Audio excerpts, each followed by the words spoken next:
Hello guys, once again welcome back to a new video. Today we are going to review a very special motorcycle, which is this. This is the 2022 Harley Davidson Sportstar S. This comes under the cruiser segment, but weirdly on the Harley Davidson website it's placed under the sports segment, maybe due to its name. So anyways, it comes in three color options: black, white and maroon. This is the black color which we are seeing, and the ex-showroom price is 15,51,000.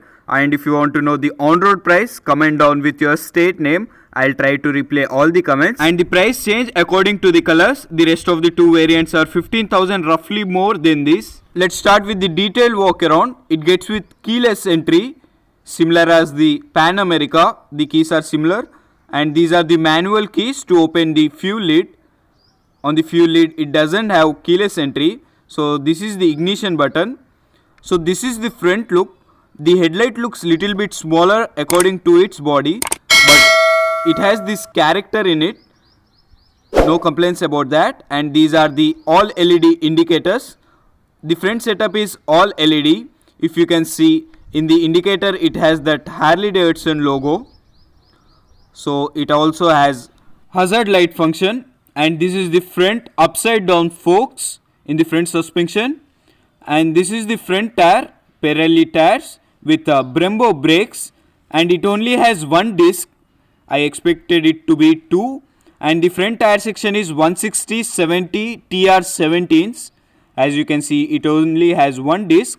And this is the engine, which is similar to the Pan America, but the tuning is different. Let's compare these both engines. It gets with a 2-cylinder Revolution Max 1250T engine, which produces 122.3 PS of max power and 125 Newton meters of max torque. In the Pan America, it gets with 152 PS and 128 Newton meters. The numbers are almost similar. Only thing is 125 Newton meters at 6000 RPM, 128 Newton meters at 6750 RPM.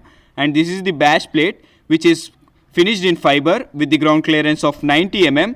And these are the front set foot pegs. These are very comfortable. And this is the brake lever over here, and you can see it has this upset aluminum exhaust. This is the seat is also similar to the Pan America. As you can see, the seat is similar for the rider, but the pillion seat is optional. See, here we have cowl, but in the photo, as you can see, it has this pillion seat with a backrest. So we can opt for that as part of genuine accessory from Harley. And these exhaust mufflers are very killer looking. This is the rear tire with again Brembo brakes with the tire section of 180/70 R16s. And this is the rear suspension. Wheelbase is 1520 mm with 90 mm ground clearance. Ground clearance is only a bit issue to consider. And this is the rear look. From the rear, it's looking very amazing. It has that muscular tire in the rear with the tire section of 180 mm, 180/70 R16s, and rear tail light with Harley Davidson logo integrated in it. This is the number plate holder, and this is the reflector. And it doesn't get with a chain drive, it gets with a belt drive, which is easy to maintain and hassle free. And here we can see the belt drive. And this is very feature loaded. It gets with cornering traction control, cornering ABS and all. And here we have key to access the underseat storage, I guess. And I thought this is for the adjustable suspension, but no, it doesn't get with adjustable suspension. And this is the Harley Davidson logo, which is finished in kind of brownish thing. And this is also adding a very appealing feel to the tank. So this is the tank with only 11.8 liters of fuel tank capacity, which is too less for this capacity motorcycle, which returns a very average mileage. And those were the keys to open the fuel tank. And these are the bar end circular mirrors. They are very steady, and these are the adjustable levers. And surprisingly, it has 5 levels of adjustability.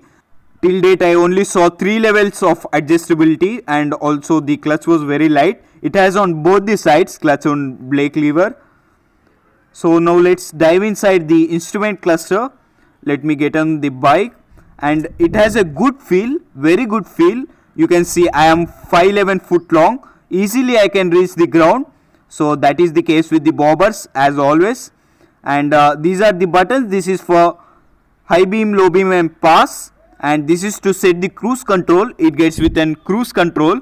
These are buttons related to that, and this is to toggle through the instrument cluster. As you can see, the range, trip A, trip B, odo and all things are shifting. It also has temperature meter in it. You can also connect your mobile to the bike, in which it has features of maps, music, and this has even the bike diagnostic things. And this is the setting and home. Let's dive into the bike thing. So here we can see, we can diagnose the engine and the temperature, battery voltage, all those things we can see over here. So now the bike is getting diagnosed. So with those four joysticks we can toggle through these things. This is the new bike, so it doesn't show anything, as we can see. And these are the tail lights with time and all. And this is the 109mm TFT display, circular display. These were the left side buttons, and on the right side you can see this is the button to toggle through modes. It has rain, road, sport, and two optional setting buttons, as you can see. So that is the button to toggle through. Hazard light button over here, and these are the volume and next song play pause controls over here. Now let's turn on the ignition and let's hear the exhaust note.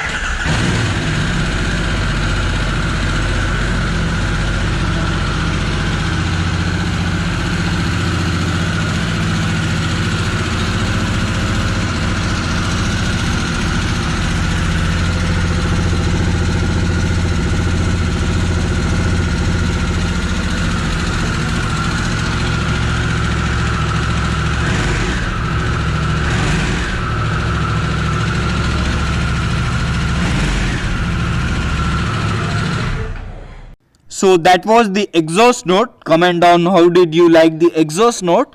Hope you liked my efforts. If you did, like this video, and 98% of my viewers didn't subscribe yet. If you are also one of those, please do subscribe to my channel and comment down. See you soon. Bye.